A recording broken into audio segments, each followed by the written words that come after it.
لوگ یہ سمجھتے ہیں کہ دعا انسان مانگتا ہے تو یہ اپنے لیے مانگ رہا ہے اور اپنے لیے ہاتھوں کو اٹھایا ہوا ہے، اس میں صرف انسان ہی کا فائدہ ہے، اور اللہ رب العزت سے مانگ رہا ہے تو گویا اپنے مفاد کو حاصل کر رہا ہے۔ الدعاء هو العبادہ، رسول اللہ صلی اللہ علیہ وسلم کے اقوال اور قرآن و حدیث سے یہ بات پتہ چلتی ہے، دعا ہی عبادت ہے، دعا بھی نہیں، دعا ہی عبادت ہے۔ آپ نماز میں دیکھیں دعائیں ہیں، تو جو عبادت ہوتی ہے، عبادت، اگر دعا عبادت ہے، پہلے اس بات کو سمجھ لیے کیا دعا عبادت ہے یا نہیں۔ دعا کو کرنا رسول اللہ صلی اللہ علیہ وسلم کے فرامین کے مطابق عبادت ہے، قرآن پاک کے مطابق عبادت ہے۔ مجھے پکارو میں جواب دیتا ہوں، وَإِذَا سَأَلَكَ عِبَادِي أَنِّي فَإِنِّي قریب اجیب دعوت الداعی اذا دعان، جب وہ پکارتا ہے میں ہر پکارنے والے کی صدا کے اوپر لبیک کہتے ہوئے جواب دیتا ہوں، اور دعا عبادت ہے۔ اور اگر عبادت ہے تو عبادت کے جتنے افعال ہیں، عبادت کے جتنے اعمال ہیں، وہ کس کے ساتھ خاص ہونے چاہیے؟ رکوع عبادت ہے، یہ ہمیں سمجھ آ گئی کہ رکوع عبادت ہے، رکوع اللہ کے علاوہ نہیں کرنا۔ سجدہ عبادت ہے، سجدہ اللہ کے علاوہ نہیں کرنا۔ ذکر، روزہ، نذر، نیاز، حج، یہ سب عبادات ہیں اللہ کے لیے۔ لیکن جب دعا کی باری آتی ہے تو ہمارے ذہن میں یہ اشکال پیدا ہو جاتا ہے کہ دعا شاید عبادت ہی نہیں ہے، اور اس کے اندر کسی اور کو شریک ٹھہرایا جا سکتا ہے، اور جب بات کھلتی ہے تو آگے سے لاجکس پیش کیے جاتے ہیں۔ مثلا حقیقت بات یہ ہے کہ جب بھی کسی بندے کو روکا جاتا ہے کہ یار آپ غیر اللہ سے مدد طلب نہ کریں، تو وہ آگے سے کہتا ہے میں اس سے مدد طلب نہیں کرتا، بلکہ وہ اللہ کا ایک قریبی بندہ ہے، اس کے سامنے میں درخواست رکھتا ہوں، وہ اللہ تک پہنچا دیتا ہے۔ آج آپ نے یہ مسئلہ بھی تھوڑا سا سمجھنا، پھر بات کو آگے بڑھائیں گے۔ والذین اتخذوا من دونہ اولیاء، سورہ زمر کے اندر اللہ رب العزت نے الا للہ الدین الخالص کے بعد کہا دین خالص کس کے لیے؟ پھر کہا کہ جو لوگ قیامت تک غیر اللہ کو پکاریں گے، غیر اللہ کو، والذین اتخذوا من دونہ اولیاء، اللہ کے علاوہ کسی کو اپنا مددگار ٹھہرائیں گے، وہ ایک ہی جملہ کہیں گے، ان کے پاس صرف ایک ہی کلیہ ہوگا شرک کرنے کا، ایک ہی طریقہ ہوگا، وہ کہیں گے ما نعبدہم، ہم ان لوگوں کی، ہم ان بتوں کی، ہم ان وسیلے والوں کی عبادت نہیں کرتے، الا لیقربونا الی اللہ زلفا، مگر یہ ہمیں اللہ رب العزت کے قریب کرنے والے ہیں، ہم ان کی عبادت نہیں کرتے، ہم ان کی پوجا نہیں کرتے، یہ ہمیں اللہ کے قریب کرنے والے۔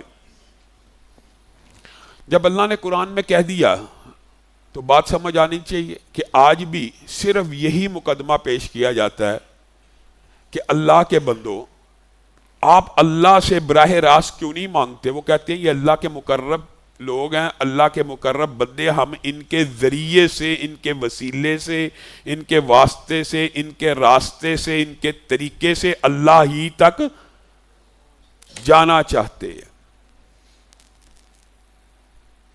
اور حقیقت کے اوپر بات شاید کچھ تلخ ہو جائے، لیکن آپ ان کا نعرہ سنیں، جو وہ مقدمہ پیش کرے ان کے نعرے اس سے مختلف ہیں۔ مثلا مقدمہ یہ پیش کیا جاتا ہے ہم ان کے ذریعے مانگتے ہیں، لیکن جب مانگنے کی باری آتی ہے تو کیا کہتے ہیں؟ یا رسول اللہ مدد، یا علی مدد، یا غوث اعظم۔ ایمانداری سے آپ نے ذرا جائزہ لینا ہے، یا رسول اللہ مدد، یا علی مدد، یا غوث اعظم مدد، اس میں وسیلہ کہیں؟ یہ تو براہ راست مانگا جا رہا ہے۔ اور یاد رکھیے اس بات کے اوپر ہمارے پہ ایلیگیشن لگایا جاتا ہے کہ اللہ تعالیٰ نے کہا کہ وسیلے کو پکڑو، وسیلے کو پکڑو، یہ بات بھی آج آپ نے سمجھ کے جانی ہے۔ دعا بہت اہم باب ہے، لیکن دعا کے اندر اگر بندہ اسی باب میں مبتلا ہو جائے تو فائدہ اٹھانے کی بجائے نقصان ہو جائے گا۔ ہم وسیلے کی ہر اس قسم کو جائز سمجھتے ہیں جو رسول اللہ صلی اللہ علیہ وسلم بتا کے گئے ہیں اور جس کے اوپر اصحاب نے عمل کیا ہے، اور جو رسول اللہ بتا کے نہیں گئے، اصحاب نے، تابعین نے، تبع تابعین نے، محدثین نے ان کے اوپر عمل نہیں کیا، وسیلے کی اس کسی قسم کو نہیں مانتے۔ وسیلے کی جو جائز شرعی اقسام ہے تیزی سے، تاکہ بات زیادہ کنوے ہو سکے، آپ کے سامنے رکھتا ہوں۔ للہ الاسماء الحسنی فادعوہ بہا، اللہ کے خوبصورت نام ہیں، اللہ کے اچھے اچھے نام ہیں، ان کے ذریعے اللہ کو پکارو۔ اللہ قرآن میں کہہ رہا ہے۔ اس بات کا کیا مطلب ہے؟ یا رزاق آپ کی صفت ہے، اللہ رزاق آپ رزق دینے والے ہیں، مجھے بھی رزق دے دیجئے۔ یا رحمان آپ رحم کرنے والے ہیں، میرے پہ بھی رحم فرما دیجئے۔ آپ کو آپ کے رحمان ہونے کا واسطہ دینا جائز ہے، یہ اللہ ہی کی صفت ہے، اللہ کو اس کی صفات کا، اس کے ناموں کا واسطہ دیا جا سکتا ہے، قرآن و سنت سے ثابت ہے۔ دوسری قسم ہے اپنے نیک اعمال کا وسیلہ دینا۔ اے اللہ، عمل میں نے خالص آپ کی رضا کے لیے کیے، اگر یہ عمل آپ سمجھتے ہیں میں نے آپ کی رضا کے لیے کیا ہے تو میرا یہ کام کر دیجئے۔ اور وسیلے کی اس جائز قسم کی تفصیل حدیث میں موجود ہے، اگر رسول اللہ نے اس کی اجازت بھی نہ دی ہوتی یا قرآن پاک میں یہ آیتیں موجود نہ ہوتی کہ ہم نے سنا، ہم ایمان لے کے آئے، اب ہم آپ کے سامنے دعا کرتے ہیں، یعنی نیکی کا واسطہ دیتے ہیں۔ بہن اسی طرح آپ سب نے وہ واقعہ سنا ہوا ہے، غار والا سنا ہوا ہے نا، بچپن میں ہر بندے کی نصاب کی کتابوں میں موجود ہوتا ہے۔ 3 اشخاص غار میں پھنس گئے، پتھر آ گیا، تینوں نے کیا کیا تھا؟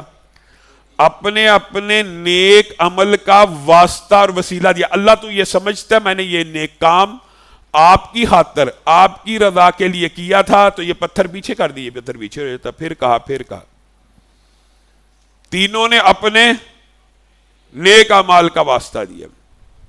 اور وسیلے کی جو جائز تیسری قسم ہے وہ یہ ہے جس کے اندر کنفیوژن پیدا کی جاتی ہے اور اشکالات پیدا کیے جاتے ہیں، وہ یہ ہے کہ آپ کسی بھی زندہ شخص کے پاس جائیں، ولی اللہ ہو، نیک ہو، متقی ہو، جیسا بھی ہو، متقی نہ بھی ہو، آپ کسی بھی شخص کو سمجھتے ہیں اس کی دعا اللہ رب العزت قبول کرتا ہے، آپ اس کو جا کے کہیں میرے لیے دعا کرو۔ یہ جائز وسیلے کی تیسری قسم ہے۔ اور یہ بھی کیوں جائز ہے؟ کیونکہ رسول اللہ صلی اللہ علیہ وسلم کی زندگی سے ثابت ہے، اصحاب سے ثابت ہے۔ اب آپ نے صرف اس ایک حدیث کے اوپر غور کرنا، پھر موضوع کی طرف آئیں گے۔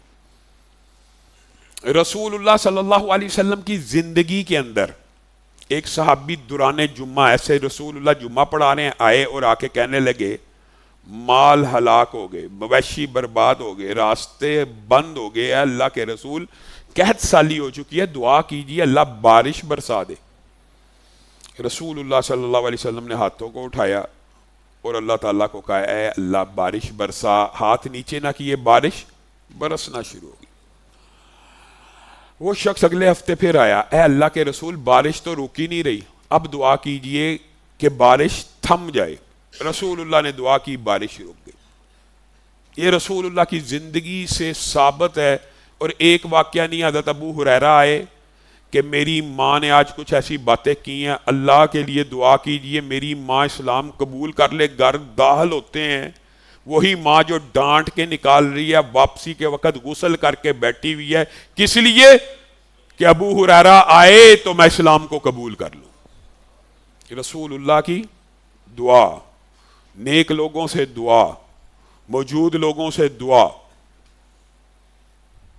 اب جو واقعہ آپ کے سامنے رکھنا مطلوب ہے، جس واقعے سے ہمارے معاشرے کے بھائی یہ استدلال کرتے ہیں، جو ہمارا وجہ اختلاف ہے، ہمارا وجہ اختلاف وسیلہ نہیں ہے، ہمارا وجہ اختلاف یہ ہے کہ کوئی نیک آدمی، کوئی متقی آدمی، کوئی ولی، کوئی صدیق، کوئی پیغمبر، کوئی رسول بھی ہو، اس کی دعا کا وسیلہ تو ہم میں سے ہر مسلمان قائل ہے، ان کی دعائیں ان کی زندگی میں ان سے کروائی جائیں، جائز ہیں، لیکن وہ دنیا سے چلے گئے ہیں۔ اب یہ کہا جائے اے اللہ مجھے فلاں شہید کی وجہ سے معاف کر دے، اے اللہ رسول اللہ کے صدقے مجھے یہ دے دے، اس کو کہتے ہیں ذات کا وسیلہ۔ ایک ہوتا ہے دعا کا وسیلہ، دعا کا وسیلہ ہر شخص کا جائز ہے، ایک ہے ذات کا وسیلہ۔ اور ذات کے وسیلے کی جب آپ ان سے دلیل پوچھیں گے، وہ آپ کے سامنے ایک ہی حدیث رکھیں گے اور مختلف باتیں کہیں گے۔ وہ اگر کوئی، لیکن جو دلیل وہ ذات کے وسیلے کی سب سے بڑی دیتے ہیں وہ یہ ہے۔ بعین اسی طرح حضرت عمر کے دور میں حضرت عمر خطبہ دے رہے ہیں، ایک شخص آیا بعین وہی الفاظ بولے اور آ کے کہنے لگا اے عمر مال ہلاک ہو گیا، مویشی برباد ہو گئے، قحط پڑ گئے، دعا کیجئے اللہ بارش برسا دے۔ یہاں سے وہ ذات کا وسیلہ لیتے، حالانکہ یہ بھی دعا کا وسیلہ۔ کیسے؟ سنیے، دلیل وہ پیش کرتے ہیں جو ان کے خلاف جاتی ہے۔ وہ کہتے ہیں حضرت عمر نے منبر پہ کھڑے ہو کے کہا تھا جب رسول اللہ موجود تھے ہم ان کے ذریعے سے بارش مانگا کرتے تھے، ان کے وسیلے سے، اور جب رسول اللہ موجود نہیں ہیں تو اب ہم چچا عباس کو بلائیں گے، ان کے وسیلے سے مانگیں گے۔ یہاں سے ثابت ہوتا ہے شخص کا ذات کا وسیلہ۔ اب آپ نے ایمانداری سے عدل کے پیمانے کے ساتھ بغیر تعصب اس بات کو سوچنا ہے کہ حضرت عمر کہاں کھڑے ہیں؟